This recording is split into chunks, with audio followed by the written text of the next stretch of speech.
भक्ताणं नमो सिद्धाणं नमो आयरीयाणं नमो वज्रायाणं नमो लोये सव्यसाहूणम्। बोलो पंच परमेश्वरी भगवंतों की, शासन में एक भगवान महावीर स्वामी की, मूल नायक देवादिदेव 1008 श्री चंद्र भगवान की, परम पूज्य आचार्य गुरुवर श्री विद्यासागर जी महाराज की, अहिंसा परमो धर्म की, परम पूज्य मुनि श्री विद्यासागर जी महाराज की, समस्त मुनि संघ की।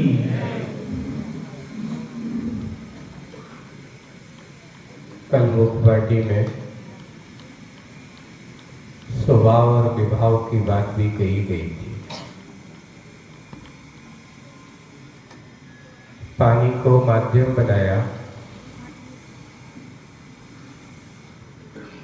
और पानी की तरलता उसका स्वभाव है और पानी की सघनता अर्थात बर्फ रूप में ढलना ये उसका विभाव है।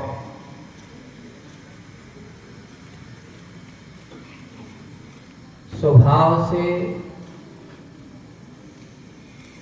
डर नहीं लगता। जैसे नाव को निमित्त बनाया, नाव कहती है कि मुझे पानी की गहराई से डर नहीं लगता और पानी की लहराई से भी डर नहीं लगता। डर किससे लगता है?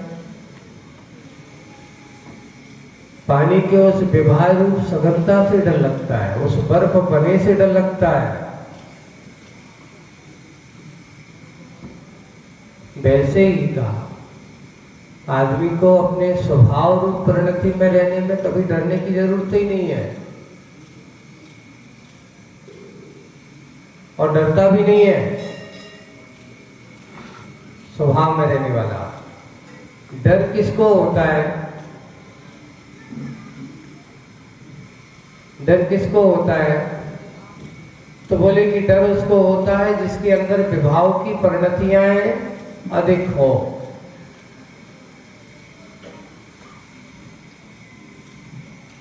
एक बार का प्रसंग है, ऐसे ही बिहार चल रहा था आजादी का संघ का, और बिहार में एक रास्ता था जो शॉर्टकट था और शॉर्टकट था तो वो आया एक व्यक्ति, कहते महाराज रास्ता तो शॉर्टकट है पर रास्ता अच्छा नहीं है। रास्ता क्या नहीं है? बोले कि क्या खराबी है?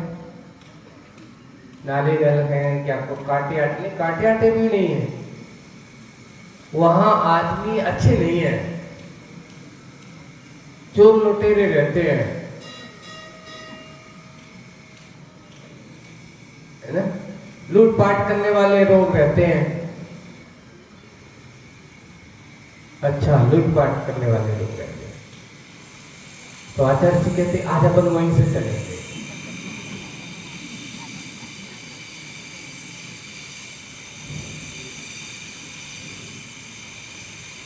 बोले कि क्यों?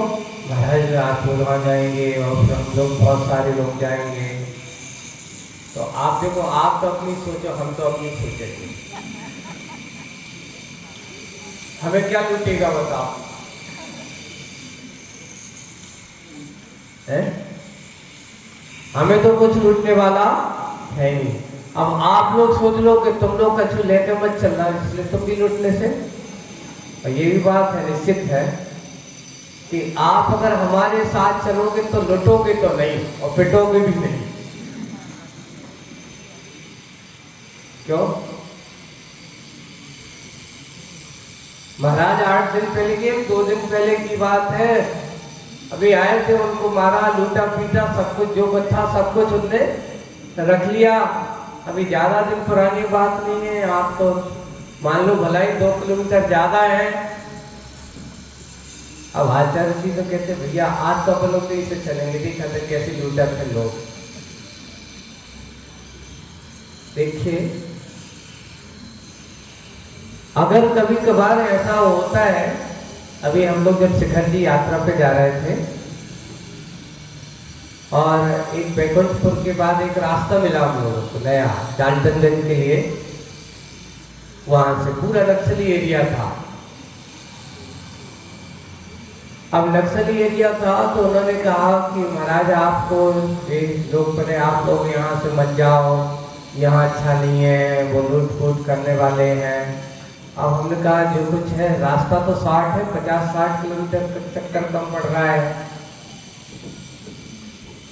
अब ये है कि यहाँ पर ऐसे जा रहे हैं। एक श्रावक आया, महाराज आप चिंता मत करो, डाल्टनगंज वाले श्रावक आए, आप चिंता मत करो, आप तो निर्णय करो कि चलना कहाँ से, सब व्यवस्था हो जाएगी, आपको क्या डर की कोई बात ही नहीं है, आपका क्या लूटपाट करेंगे, कोई लूटपाट की कोई सवाल ही है ही नहीं। मैंने कहा आपकी बात का समर्थन हम करते, अपन भी उसी रास्ते से चलते हैं। और जब देखा वास्तव में लोग आकर के देखते थे, वहां कई लोगों ने ऐसा किया, आए दिन वहां पर घटनाएं घटती थी, होता था। पर जब हम लोग वहां से निकले तो कई बार तो ये हुआ कि जो लूटने वाले थे वे ही हमारे साथ रास्ता दिखा रहे थे, है ना।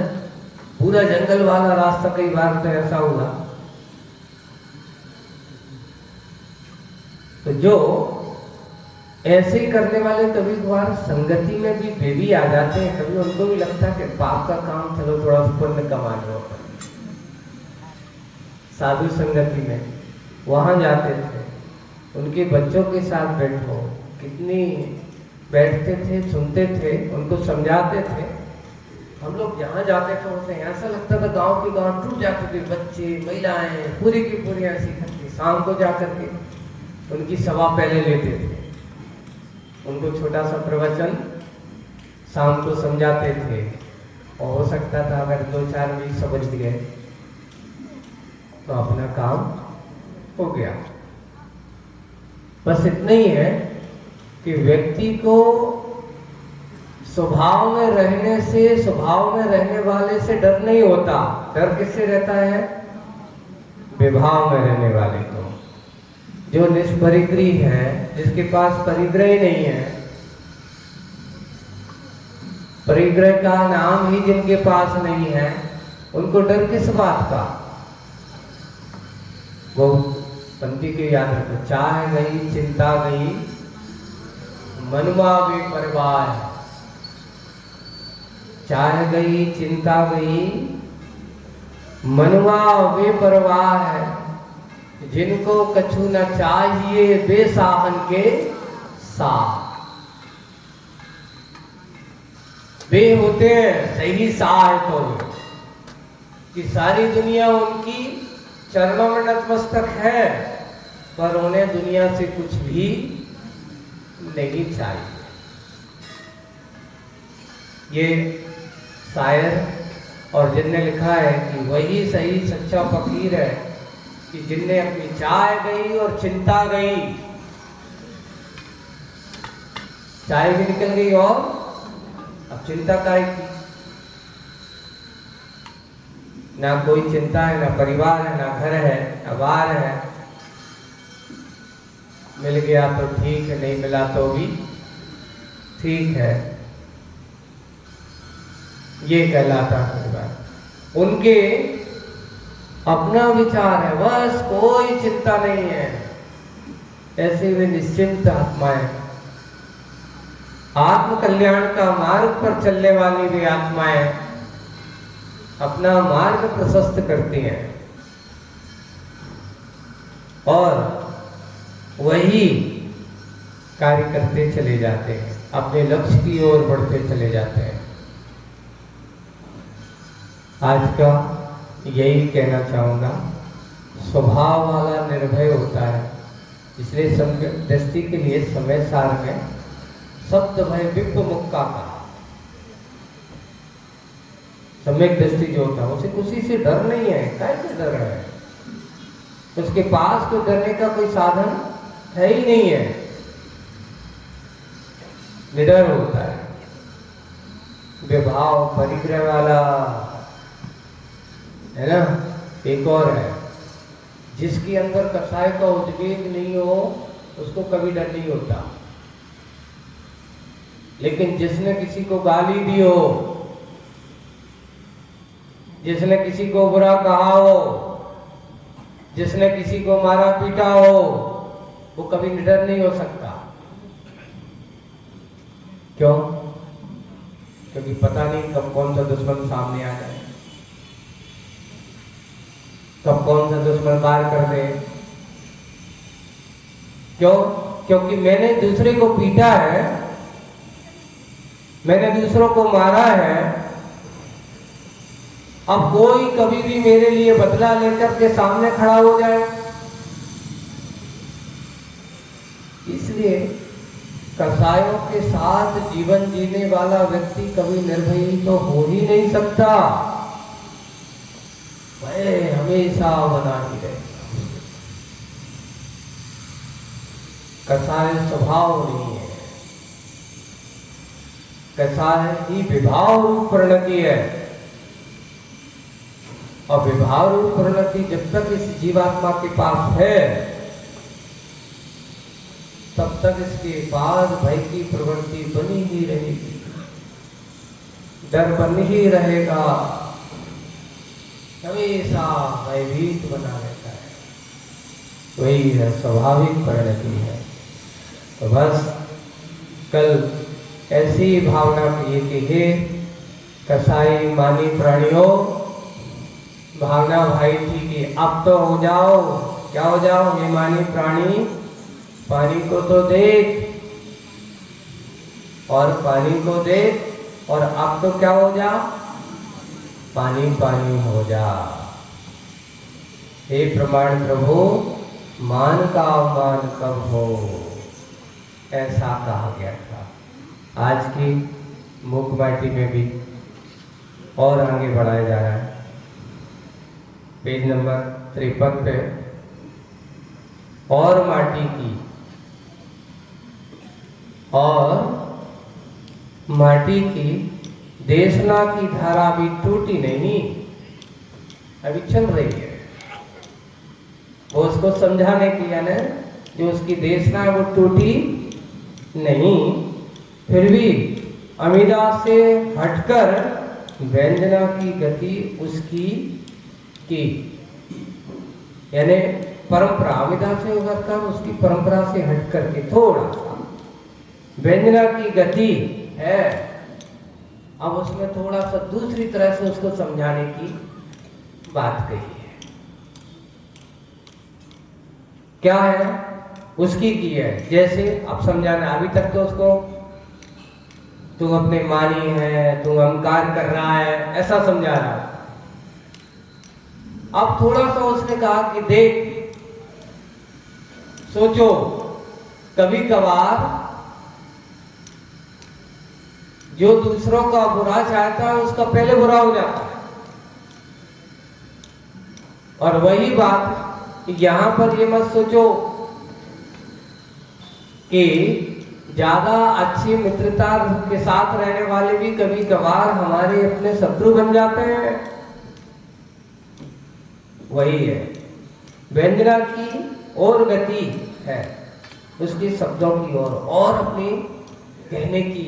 व्यंजना का अर्थ यहाँ पर शब्दों का कहना, अभिव्यक्त करना, व्यक्तिकरण करना की गति उसकी की।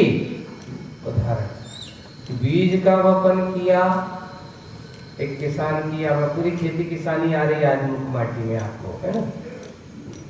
एक किसान क्या करता है? बीज का वपन किया, जल का वर्षण हुआ, बीज अंकुरित हुए हैं, बीज अंकुरित हुए हैं और कुछ ही दिनों में फसल खड़ी हो लहलहाती। कोई भी सब फसलों की एक अपनी सीमा है। जैसे गेहूं को 90 दिन चाहिए, है ना, सोयाबीन को 60 दिन में भी आ जाता है। सबकी अपनी अपनी वो है ना? तो फसल अपनी समय सीमा पर वही लिखा है, कुछ ही दिनों में फसल खड़ी लहलहाती है। बाल वाली अबला सी, देखो कल्पना कैसे की उस फसल को। एक सुंदर केश विन्यास किए होंगे, अबला यानी नारी सी। जब खेत में अच्छी बिल्कुल लहलहाती फसल खड़ी होती है उस समय धरती की सुंदरता देखते ही बनती। किसान कैसा लगता है, प्रसन्न होता है, आज इस साल की फसल बहुत अच्छी है।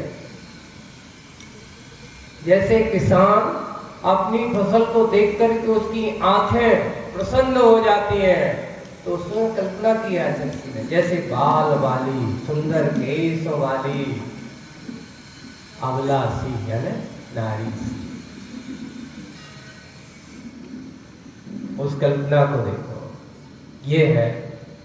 वहां ऐसी लग रही है वो फसल, जब वो अंकुरित होकर के लहलहाती है, बाल निकल करके आती है और आकर के खड़ी है, तो बाल वाली अबला सी पर अपना ने देखिए खड़ी है फसल सामने।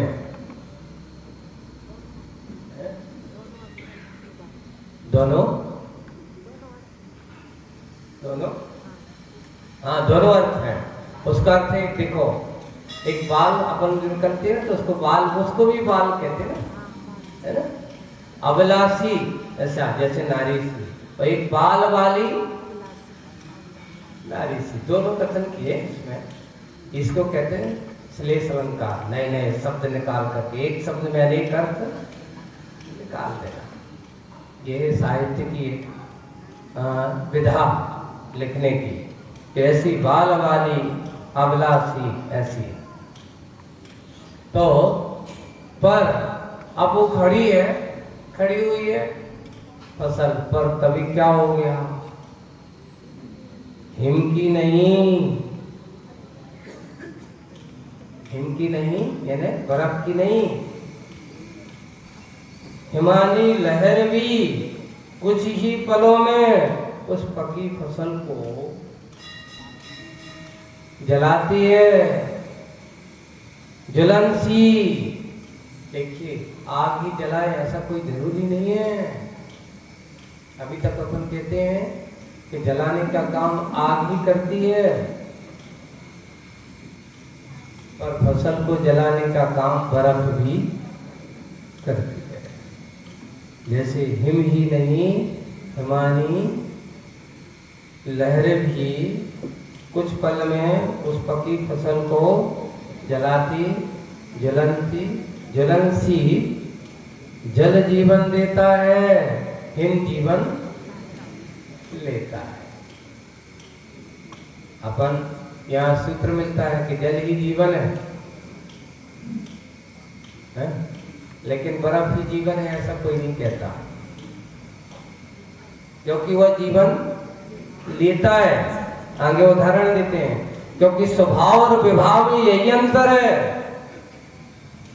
क्योंकि जल स्वभाव है और हिम बर्फ क्या है, विभाव है। यही स्वभाव और विभाव में यही अंतर है। यही संतों का कहना है, जो जग जीवन बीतता है इससे यही फलित होता है कि भले ही हिम की बाहरी त्वचा शीतल शिला हो, बाहर की त्वचा कैसी हो, शीतल शिला हो, परंतु भीतर से हिम में शीतलता नहीं रही। अब बाहर से तो शीतल है लेकिन भीतर से वह शीतल नहीं रहा, वह उसमें ज्वलनशीलता उदित हुई है अवश्य, जला देती है फसल को। अब जब बर्फबारी होती, ओलावृष्टि होती है, खड़ी खड़ी फसल कैसी हो जाती है, तहस नहस चल जाती है। अपन कह देते उसको क्या पड़ गया, पाला पड़ गया, है ना, पाला पड़ गया। और एक और, जब ठंडी हवा लग जाए तो क्या लग गो, तुषार। बर्फ का दूसरा नाम तुषार भी है ना? उसको बोले तो तुषारपात, बर्फीली हवा। ऐसे तुषारपात भी कहा जाता है और हिमवर्षा भी कही जाती है, ओलावृष्टि भी कहा जाता है। वो बर्फीली हवा जला करके बड़ी बड़ी पेड़ों को भी और उस फसल को तहस नहस करके पाला पड़ गया, खड़ी हुई फसल नष्ट हो जाती है। उसका बीज जो पुष्ट होने वाला था वो पुष्ट ना हो करके क्या हो गया, शुष्क हो गया, उसका विकास नहीं हो पाया, वो विकसित नहीं कर पाया। ऐसे ही प्रकृति का ये परिचय हमें देता है। वही है, एक पानी वही जीवन दाता बन जाता है, और वही पानी जब विभाव का रूप ले लेता है तो जीवन विनाशक भी बन जाता है। आपका उदाहरण दिया जा रहा है, और आकर्षक समझा रहा है। देखिए कि उदित हुआ अवश्य है, ज्वलनशील हुई वो अवश्य है, अन्यथा देखो जिसे प्यास लगी हो, आप लोगों को है, जिसे प्यास लगी हो, जिसका कंठ सूख रहा हो, और जिसकी आंखें जल रही हो, वह जल्दी से जल्दी उनकी पीड़ा को मुक्ति के लिए जल के बदले में हिम की डली खा लो लेता है। बर्फ खा लेता है, परंतु उल्टी कसकर प्यास बढ़ती क्यों? आप प्यास में बर्फ खाओ, तो बर्फ खाओगे तो आपकी प्यास शांत नहीं होगी, और क्या होगी, प्यास बढ़ती है। और एक और दूसरी आगे उदाहरण, नाक से नाकी क्यों निकलती है? जैसे नाकी फूट गई, क्या होगा, तुमने बर्फ खाया। बच्चे जो होते ना गर्मी के समय पे, तो बाजार में आते वो देखते नहीं है, कुल्फी वाला देखा, कुल्फी खाना, ये खाना, आइसक्रीम खाना, खा लेता। पर बाद में क्या होता, वो गर्मी आपके शरीर से बाहर, खून कहता है कि नहीं, अब नाक फूट गई, नाकी जिसे नक्सीर कहते हैं, है ना, नक्सीर हो जाती है। अब नक्सीर फूट जाती है तो क्यों फूटी? बोले कि कुल्फी कितनी खा ली, कितना खा ली, बोले कि क्यों खाया था। उसकी जगह अगर पानी पी ले तो नक्सीर नहीं फूटती। लेकिन जल्दी जल्दी गर्मी के चक्कर में आज आप लोग भी तो वही करते हो। क्या करते हो बताओ, ये बताओ, सबसे ज्यादा आज तुम्हारे घरों में फ्रिजों में बाटलें भरी रहती हैं, काहे की, पानी की। और जैसे ही तुम बाहर से आते हो, बहुत हानिकारक है, बहुत हानिकारक है। सामान्य नहीं बात कर रहा हूं आप लोगों से।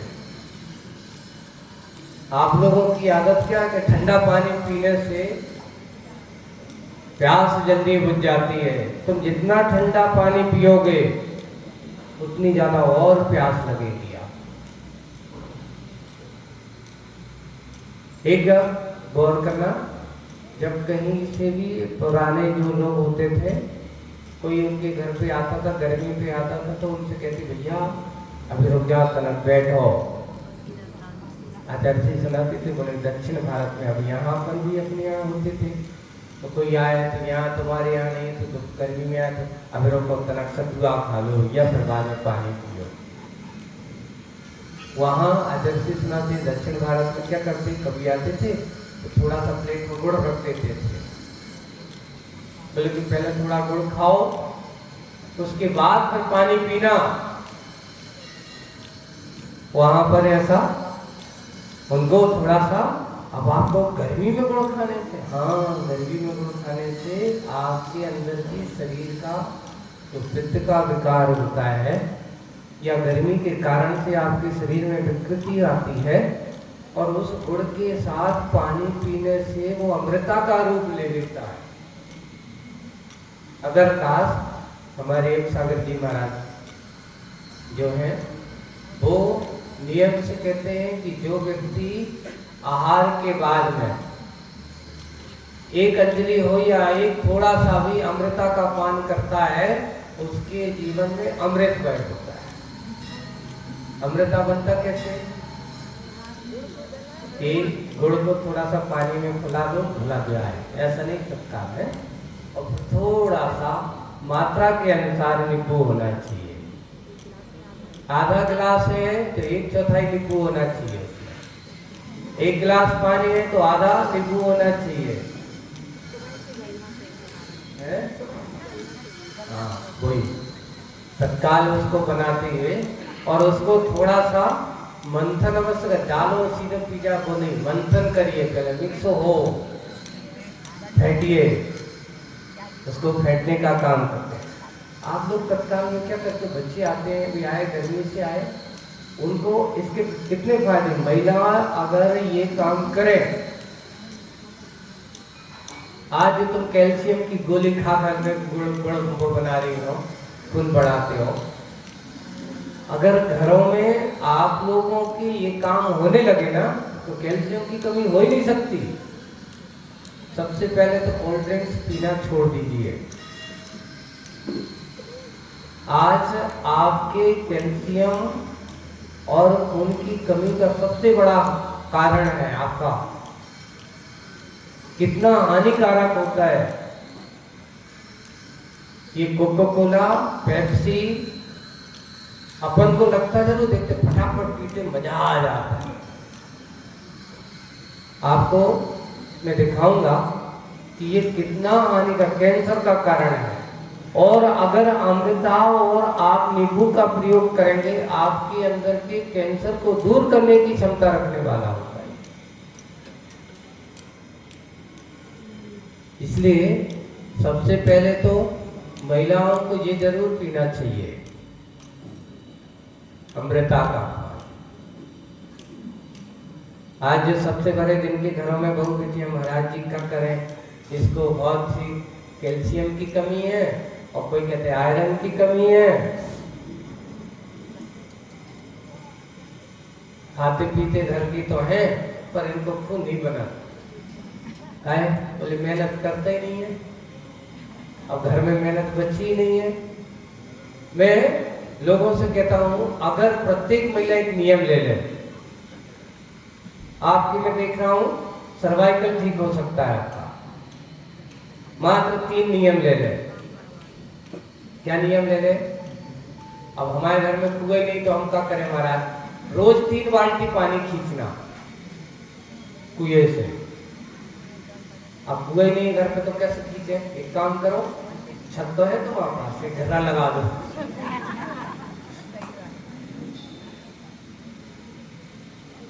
अगर आप 3 बाल्टी यानी उसमें नहीं है पानी नहीं भरा तो 8-10 किलो को पत्थर रख दो, खींचो, आप देखो कैसे तुम्हारे सर्वाइकल दूध कैसे नहीं होता है ना। दूसरा, और अब क्या करें महाराज? घर पे आटा चक्की अगर होती, मिक्सी आ गई है तो एक काम करो, नहीं है तो घर पे खाली चलावे खिलाने बुलवा दो एक चक्की बाजार से, मत 3 मिनट घुमाओ उसको अच्छे बैठ के। अरे तुम दुनिया की फिजियो सेंटर और जो कहाँ जा करके जो तुम करते हो, घर तो बड़ा फिजियो सेंटर से बड़ा कोई घर नहीं हो सकता घर का काम। अगर आप घर में ये काम करना चालू कर दो, आज सबसे बड़ी हमारी बीमारियों का कारण यही है,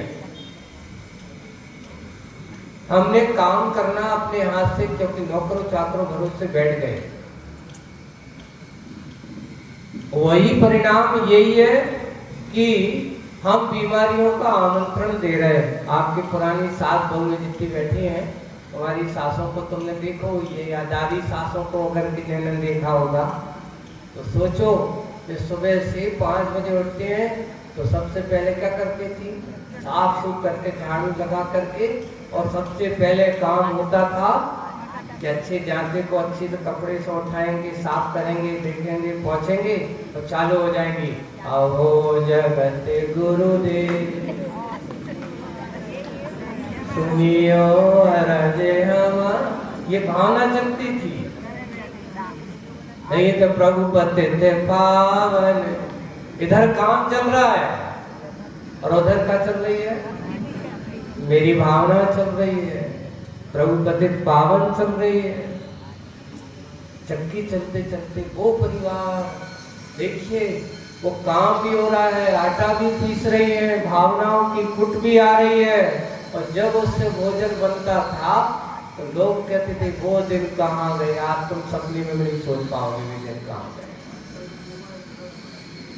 अब तो मोबाइल भी सुन ले तो वो भी समझ नहीं है।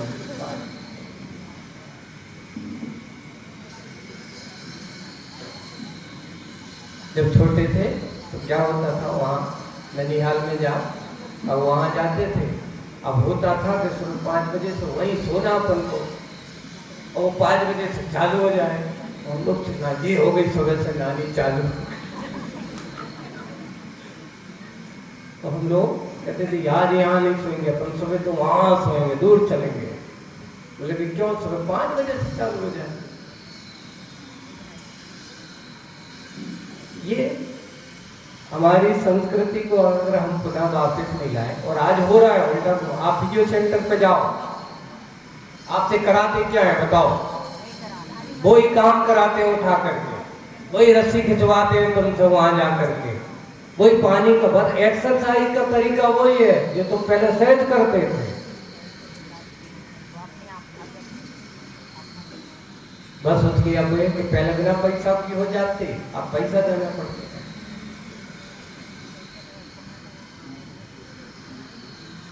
ओ यही है कि खान पीन और इस प्रकार की चीजें, वही वर्क देखो, उदाहरण इसलिए आदर्श ने यहाँ देखा कि हमारा खान पान बिगड़ जाने से आपका शरीर विपरीत परिस्थितियों में चला जाता है, और अच्छा सुधर जाए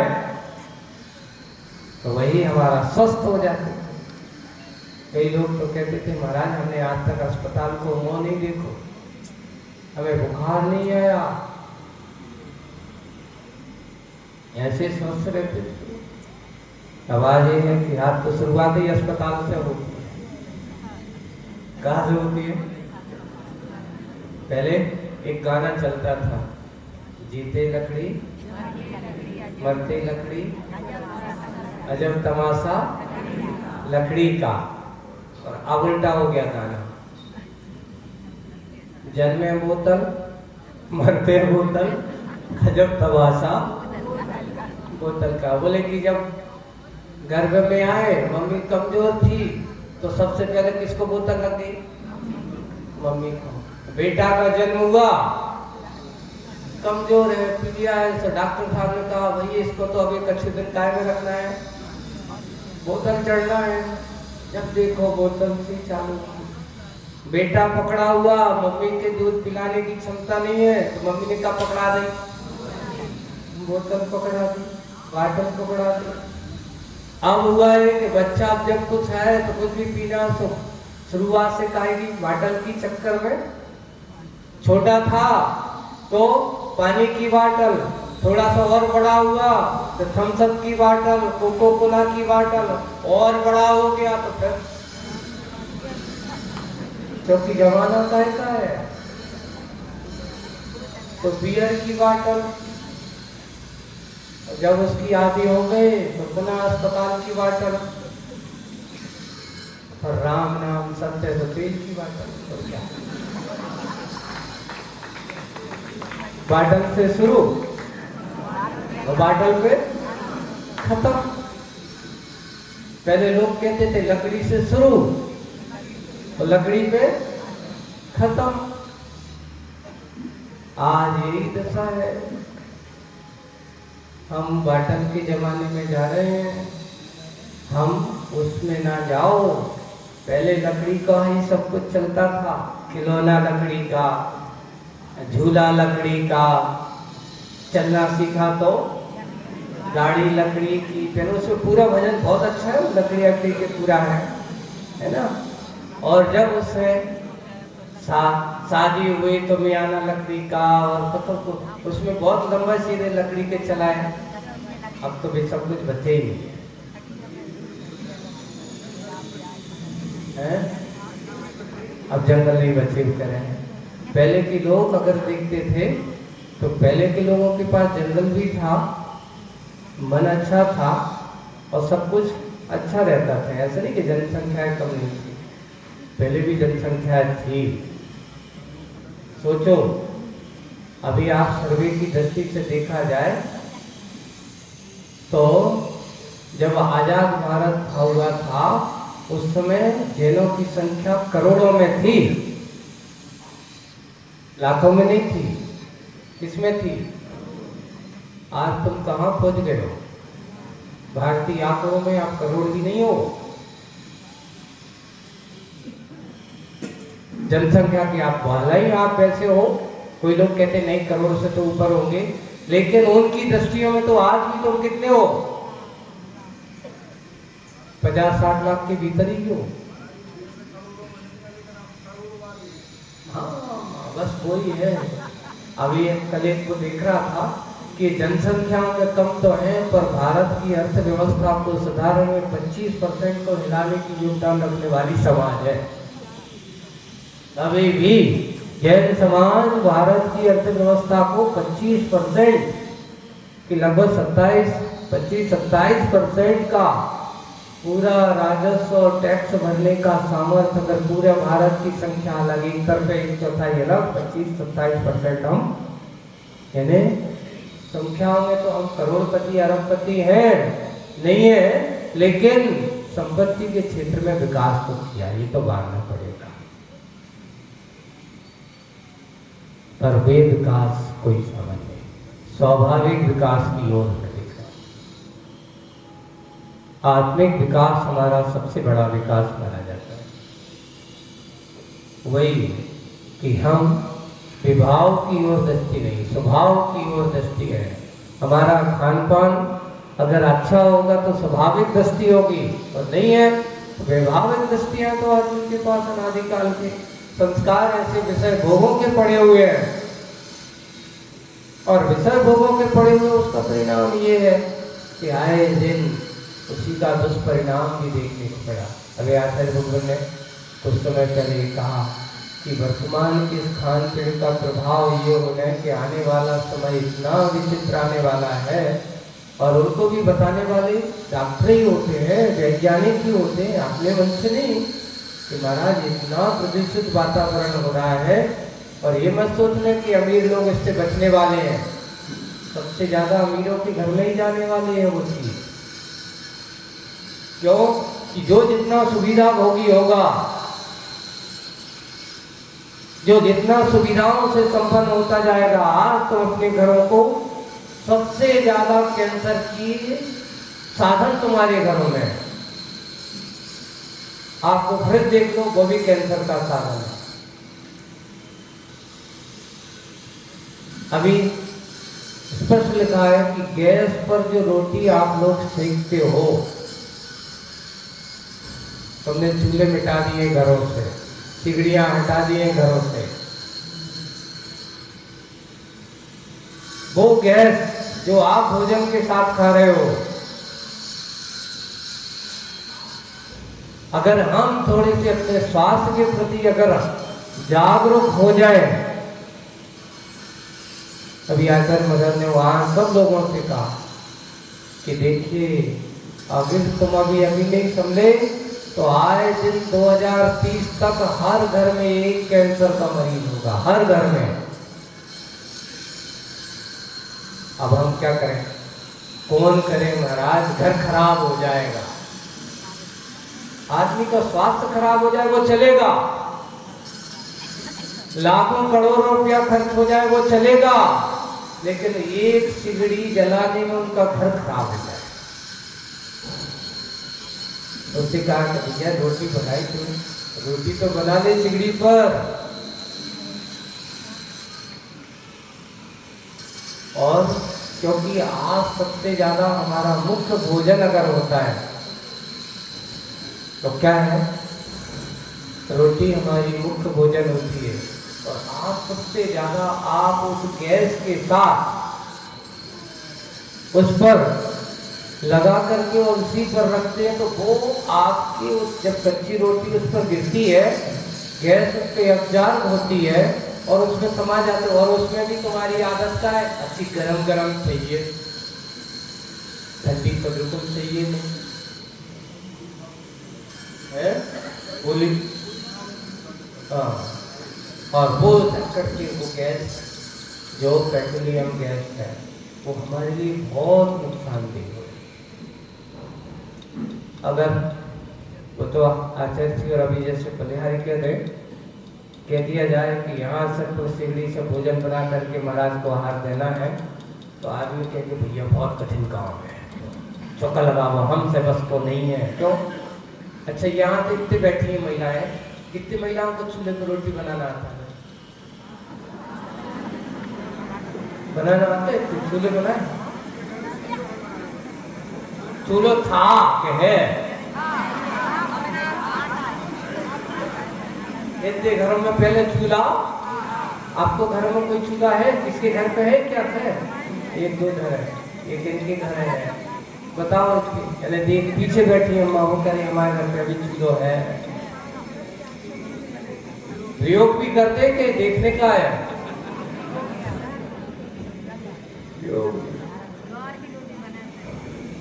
ये हमें अगर आज अपने आप को, तो जब तक तुम अपनी पुरानी अपनी सभ्यता की ओर नहीं आओगे, अपनी पुरानी उस सभ्यता की, आप स्वास्थ्य की कल्पना करना छोड़ दीजिए। अगर आपको स्वस्थ रहना है तो मैं तो ये कहूंगा कि बड़े संपन्न हो जाओ, सब कुछ हो जाओ, अब किचन नहीं, पुनः अपना रसोई घर बनाओ। क्या बनाओ? अभी तुम घर पे बनाते हो किचन, अब वापस पुराने युग की ओर हो जाओ। अगर स्वस्थ होना हो तो, कैंसर का आमंत्रण देना हो तो किचन बनाओ, और कैंसर से मुक्त होना हो तो अपने घर पर रसोई घर बनाओ। और ये बात अभी लोगों को लग रहा है, आए दिन सब कुछ कह रहे हैं कि जो काम आपका सही, आपकी सही संस्कृति से हो सकता है, कोयले पर सीखने से हो सकता है, वो रोटी का स्वाद आपकी गैस की रोटी पर आ ही। अब तो गैस की नहीं मंगा, आपके लिए कामयाब हो, क्या बोलते हैं, मेकिंग, रोटी मेकिंग मशीन है ना। अब तो मशीनों की तो वो क्या होगा, अरे माइक्रोवेव है, वो क्या नाम अपना एक वो आया था उसका, बहुत एक बार मैंने पढ़ा था, उसको क्या बोलते हो, जिस पर पानी वगैरह गर्म करते हैं, इलेक्ट्रिक गैस, उसका बहुत दुष्प्रभाव उन्होंने देखा था कि उस पर पानी के गर्म किया हुआ पानी हानिकारक है, ऐसा किसी ने मुझे बताया था। हाँ, ये भी उसका। अब अपन तो क्या होता है, आदर्श भी कहते भैया महाराजों को सब जगह ज्ञान की प्रवृत्ति लगाना चाहिए, पर चौकी में ज्ञान की ज्यादा प्रवृत्ति नहीं लगाना। क्यों? क्योंकि अगर हम ज्यादा लगाएंगे, कहते अवधि ज्ञान महाराज भी हो, तो उनके भी कहा कि आहार के समय अवधि ज्ञान का प्रयोग मत करना। बोले कि क्यों? अगर तूने अवधि ज्ञान का प्रयोग किया तो तू आहार नहीं कर पाएगा, अंतराय हो जाएगा। इसलिए उस समय तो श्रावक के मन शुद्धि, भजन शुद्धि, काय शुद्धि, आहार जल, अब तेरा पुण्य तेरा पाप तू जाने, तुम तो उसकी भावना देख। उसने कहा कि शुद्ध है तो अपन विश्वास करो, क्योंकि हम उससे इन चीजों पर नहीं, उसने दिया है, दे करके उस पर के लेकर के आओ। यही हमारी आस्था और भक्ति, ये तो हमारा विवेक होता है कि हमें साधु को कैसे आहार देना है, उसकी साधना संपन्नता के लिए, उसके अच्छे से धर्म ध्यान के लिए ये कार्य करना होगा। और जो ऐसे कार्यों से युक्त अच्छी भावना, इसलिए नवदा भक्ति युक्त कहा। नवदा भक्ति से मात्र पूजा कराने के लिए नवदा भक्ति नहीं है, हमारे अंदर की समर्पण, हमारे अंदर की श्रद्धा, हम कितने अपने गुरुओं के प्रति, अपने साधुओं के प्रति कितने अपने आप को उनके बारे में सोचते हैं। कई लोग कहते हैं महाराज ये नवदा भक्ति तो साधु लोग अपनी मान कसाय बढ़ाने के लिए कराते हैं। बिल्कुल नहीं बंधु, ये पूजन नवदा भक्ति साधु अपनी मान कसाय के नहीं, साधु वो तो निमित्त मात्र है, वो तो उस श्रावक अपने अंदर की श्रद्धा का अभिव्यक्तिकरण करने के लिए होती है नवदा भक्ति।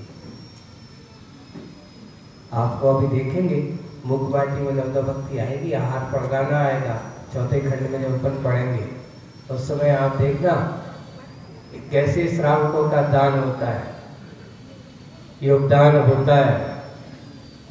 उस समय आपको उस प्रसंग पर आप सुनेगा, मिल पाएगा, समय देखते हैं, आएगा समय क्या होगा।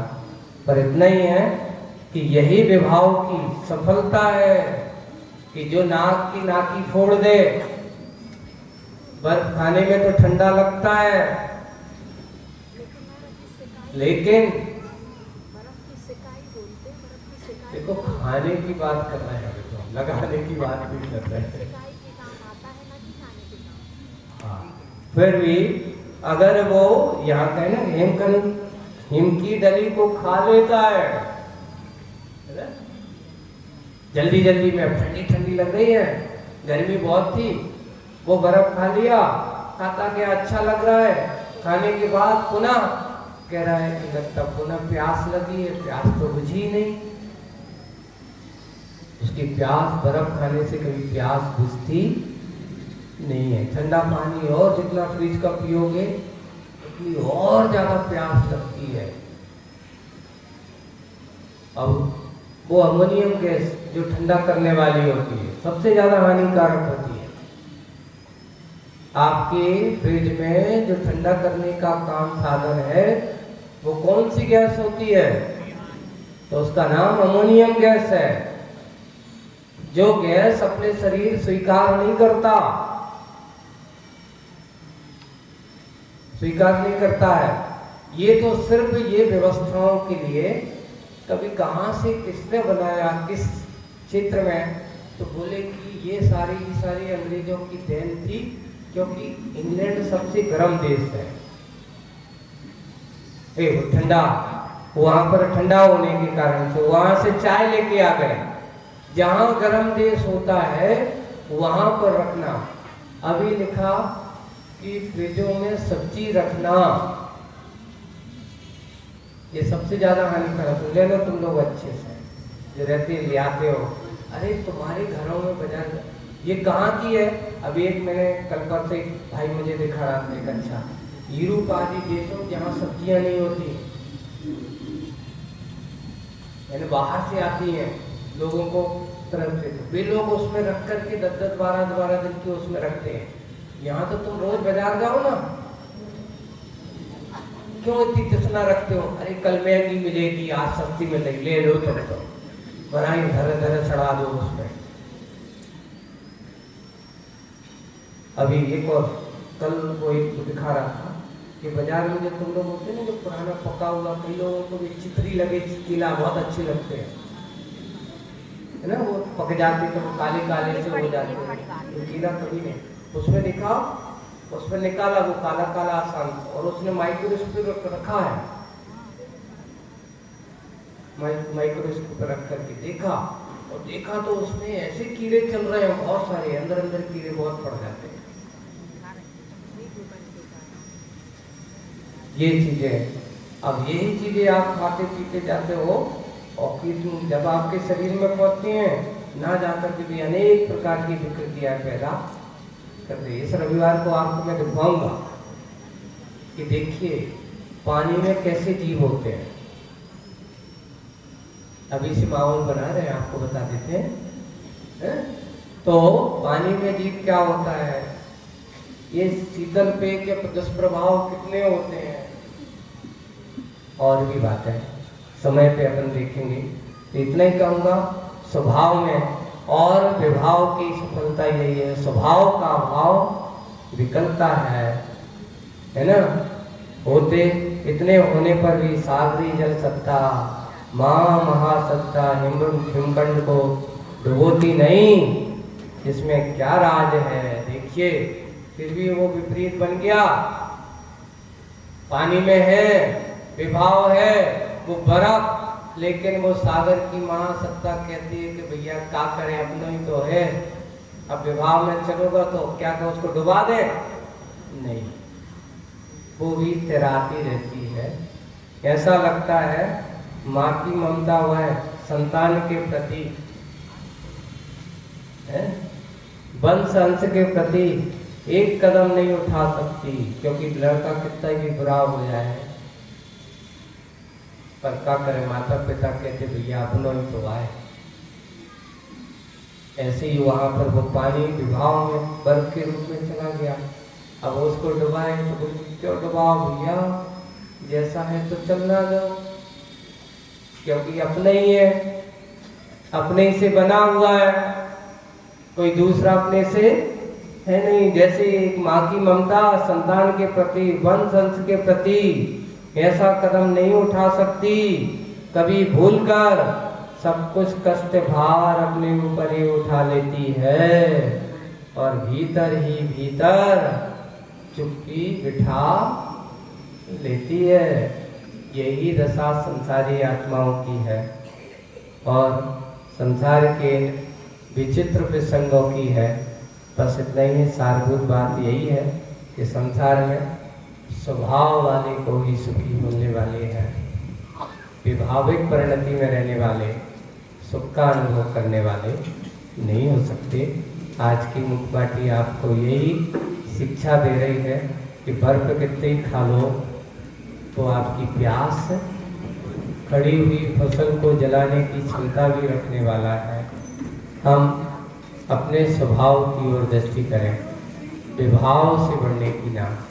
इसी भावना के साथ बोलिए परम पूज्य आचार्य गुरुवर श्री विद्यासागर पूज्य मुनि श्री अजित सागर जी महाराज की आपके द्वारा